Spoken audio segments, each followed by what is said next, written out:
ओम त्र्यंबकम यजामहे सुगंधिम पुष्टिवर्धनम उर्वारुकमिव बंधनात् मृत्योर्मोक्षीमामृतात्।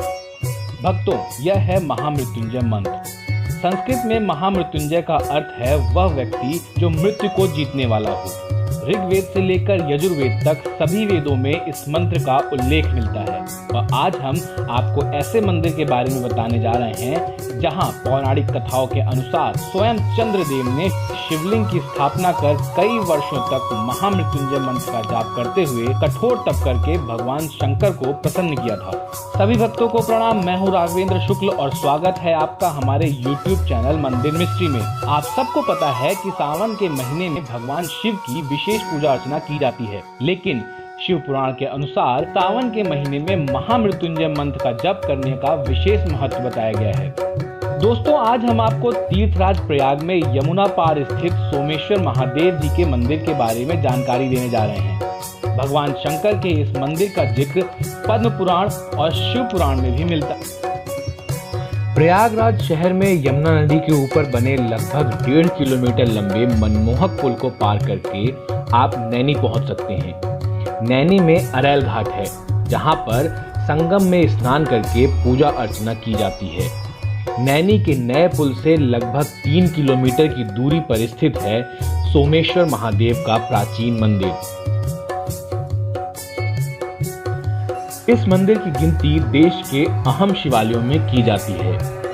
सावन में यहाँ हजारों की संख्या में भक्त देश के अलग अलग हिस्से से पहुंचते हैं। मंदिर के महंत श्री राजेंद्रपुरी गोस्वामी ने बताया कि मान्यता है कि चंद्रदेव ने राजा दक्ष द्वारा दिए गए कुष्ठ रोग के श्राप से मुक्त होने के लिए भगवान ब्रह्मा जी की आज्ञा से स्वयं इस शिवलिंग की स्थापना कर घोर तपस्या की थी। श्री सोमेश्वर महादेव की स्थापना चंद्रदेव द्वारा हुई थी। करना इसलिए पड़ा चंद्रदेव को कि दक्ष प्रजापति की 27 पुत्रियों का ब्याह चंद्रदेव से हुआ। जो 27 नक्षत्र हैं आपकी, इन सब की शादी चंद्रदेव से हुई है। कुछ समय तो चंद्रदेव सही थे, सबसे समझा व्यवहार करते रहे। कुछ समय बाद उन्होंने अपनी क्रिया बदल दिया, एक के साथ संबंध रखना चालू कर दिया, 26 को उपेक्षित कर दिया। वो 26 बहुत अंतराल तक, बहुत समय तक अपने पतिदेव का इंतजार की। जब उनको ऐसा आभास होने लगा कि पति होते हुए भी विधवा से विस्तर जिंदगी जीनी पड़ रही है, तो ऐसी ज़िंदगी जीने से तो अच्छा है मृत्यु को प्राप्त हो जाए। तो वो 26 बहनें आपस में राय की और अपने आप को मरणास्थान की तरफ ले जाने लगी। दक्ष बहुत क्रोधित होते हैं, उसी क्रोधावेश में जाते हैं चंद्रदेव के पास। चंद्रदेव से पूछते हैं, चंद्रदेव, हमने तो अपना बच्चा समझ कर तेरे को अपने सरल स्वभाव से समझा गया था, तूने मेरा ही अनादर कर दिया, मेरा ही तिरस्कार किया, मेरे वचनों का उल्लंघन किया। जबकि तू भली बात जानता है कि मेरे वचनों का उल्लंघन करने में किसी देवताओं की शक्ति नहीं है। मैं देवताओं का प्रतिपालक हूँ, फिर भी तूने ऐसे दुष्टता किया, इसका तुझे दंड मिलेगा। मैं दक्ष प्रजापति तेरे को श्राप देता हूँ। राजा दक्ष के श्राप से कुष्ठ रोग से ग्रसित चंद्रदेव सभी देवताओं के साथ ब्रह्मा जी के पास जाते हैं।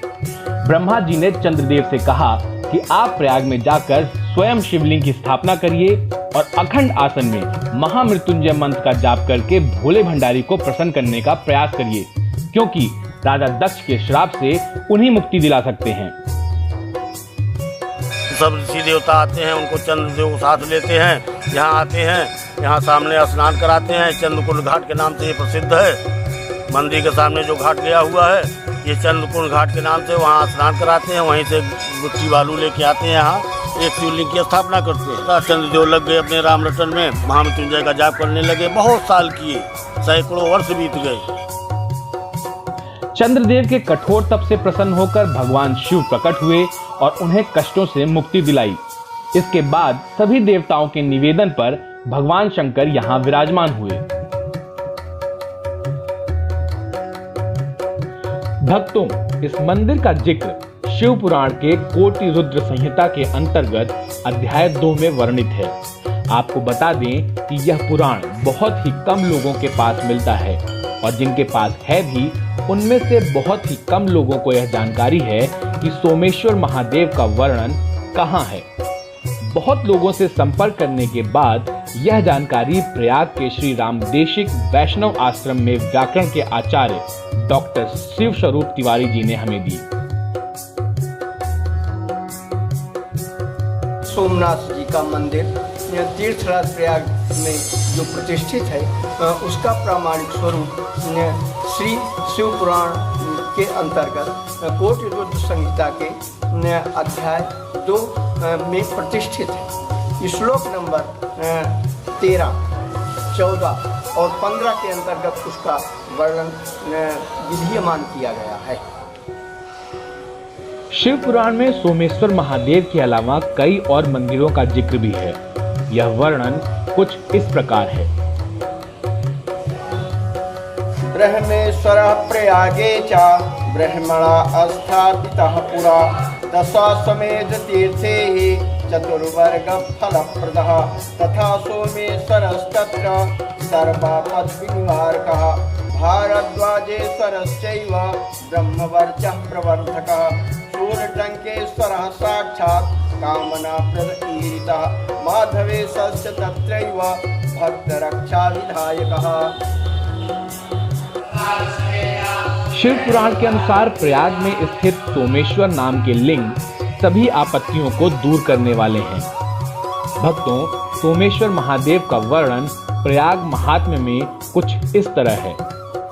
त्रिवेणीयम माधवम सोमम भरद्वाजम च वासुकी वंदे अक्षयवटम शेषम प्रयागम तीर्थ नायकम। इसका अर्थ है, त्रिवेणी में डुबकी लगाने के बाद यहाँ के माधव, सोमेश्वर, भरद्वाज मुनि, नाग वासुकी, अक्षयवट और शेषनाग का दर्शन करने के बाद ही प्रयाग का तीर्थ पूरा होता है। सोमेश्वर महादेव को तीर्थराज प्रयाग का मुकुट माना जाता है और यहाँ भगवान शंकर की पूजा आराधना करने से भक्तों की मनोकामना अति शीघ्र पूरी होती है। मान्यता यह भी है कि इस मंदिर के ऊपर लगा त्रिशूल अपनी दिशा बदलता है। बताया जाता है कि अद्भुत शिव त्रिशूल हर पूर्णमासी के दिन अपने आप ही दिशा बदलते हुए घूम जाता है। हमने कई लोगों से बात की, जिसमें से कुछ लोगों का कहना है कि यह बात सत्य है और उन्होंने इसका अनुभव खुद किया है। हालांकि इस बात का कोई प्रमाण नहीं है, लेकिन यह भी सत्य है कि मंदिरों से जुड़े ऐसे कई बातें हैं जिनको वैज्ञानिक भी आज तक समझ नहीं पाए हैं। और ये पूर्णिमा के समय में इसका त्रिशूल दिशा बदल देता, 12 महीने में पूर्णतया घूम जाएगा। भारत में मंदिरों की बहुत सारी दिव्यता है। यहाँ की एक मान्यता है, यहाँ की जो लोक जीवन की जो किंवदंतियाँ हैं, उसके अनुसार इस मंदिर में जो त्रिशूल लगा हुआ है उसकी दिशा 15 दिन में परिवर्तित हो जाती है। लेकिन इस विषय पर शोध की आवश्यकता है। इस मंदिर में बाबा सोमेश्वर महादेव के सानिध्य में एक छोटे से छत्रप के नीचे नंदी जी बैठे हुए हैं। परिसर में ही 2 और मंदिर बने हैं। इनमें से एक मंदिर बाबा सिद्धनाथ महादेव का है और उसके ठीक सामने बाबा नर्मदेश्वर महादेव विराजमान हैं। साथ ही आपको बता दें कि मंदिर के सामने चंद्रकुंड घाट में स्नान करने का भी बहुत महत्व है। मंदिर के महंत जी के अनुसार ब्रह्म मुहूर्त में इस घाट पर चंद्रदेव द्वारा अमृत वर्षा होती है। ये जो चंद्रकुंड घाट हमने आपको बताया, इस पर्वों पे स्नान करने के लिए जाते हैं जो लोग, तो वहाँ भोर में जो जाते हैं वो चंद्रदेव के द्वारा वहाँ अमृत वर्षा होती है। वहाँ स्नान करने के बाद जो लोग यहाँ शिवलिंग की आके पूजन अर्चना करते हैं और कोई मनोकामना मांगते हैं तो उनका अति शीघ्र पूर्ण होता है और वो लोग दोबारा आके फिर विधिवत पूजन पर अपना करते हैं, आराधना करते हैं उनसे। और ये पूर्णिमा को और एकादशी, तेरस, प्रदोष, महाशिवरात्रि और माघ मास में पूरे महीने, सावन मास में पूरे महीने, अधिक मास में पूरे महीने यहाँ पूर्ण फल प्राप्त होता है। इन महीनों में पूर्णतया यहाँ शंकर जी विराजमान होते हैं। अब करते हैं मुगल शासक औरंगजेब की बात। औरंगजेब को अपने शासन के दौरान हिंदुओं पर कहर बरपाने और मंदिरों को नष्ट करने वाले शासक के तौर पर जाना जाता है, लेकिन उसने भी प्रयाग के सोमेश्वर महादेव के आगे शीश झुका दिया था।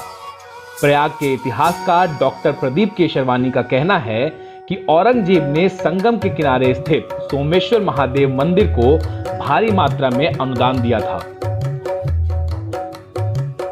इसका जो अभिलेखित साक्ष्य है, मंदिर के सामने एक धर्मदंड है जिस पर 16 पंक्तियों का संस्कृत में एक लेख है। उसमें संवत 1674 की चर्चा है, लेकिन औरंगजेब इस मंदिर में आया नहीं था, इस तरह का कोई साक्ष्य हमें उपलब्ध नहीं है। इस संबंध में राज्यसभा की एक कार्यवाही की ओर हम ध्यान आकर्षित करेंगे।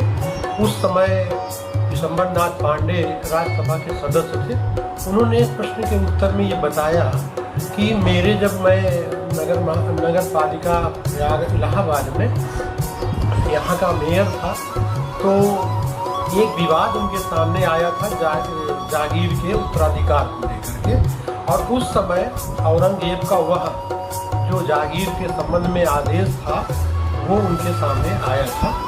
उन्होंने इसे पहले प्रारंभ में इसे जाली समझते हुए प्रोफेसर सप्रू को उसे दिखाया। प्रोफेसर सप्रू ने एक कमेटी बनाई कि इस दान पत्र की वास्तविकता की परख की जाए। तो औरंगजेब के द्वारा जो और भी दान दिए गए थे, जागीरें दी गई थी मंदिरों को, उन सब की एक छाया प्रति मंगाई गई और उस जांच में ये पाया गया कि ये जो सोमेश्वर महादेव का दान पत्र है औरंगजेब का, यह फर्जी नहीं है। इससे सिद्ध होता है कि यह आस्था और विश्वास का एक महत्वपूर्ण केंद्र मध्यकाल में बन चुका था। दोस्तों, हम मंदिर मिस्ट्री के माध्यम से शंकर जी की और भी पौराणिक मंदिरों की जानकारी आप तक पहुंचाते रहेंगे। तब तक इस वीडियो को लाइक और शेयर करते रहें और कमेंट करके हमको बताएं कि आपको यह कैसा लगा। साथ ही दोस्तों, मंदिर मिस्ट्री YouTube चैनल को सब्सक्राइब करना ना भूलें। जल्द ही मिलेंगे कुछ और मंदिर की मिस्ट्री के साथ। तब तक सभी भक्तों को राम राम।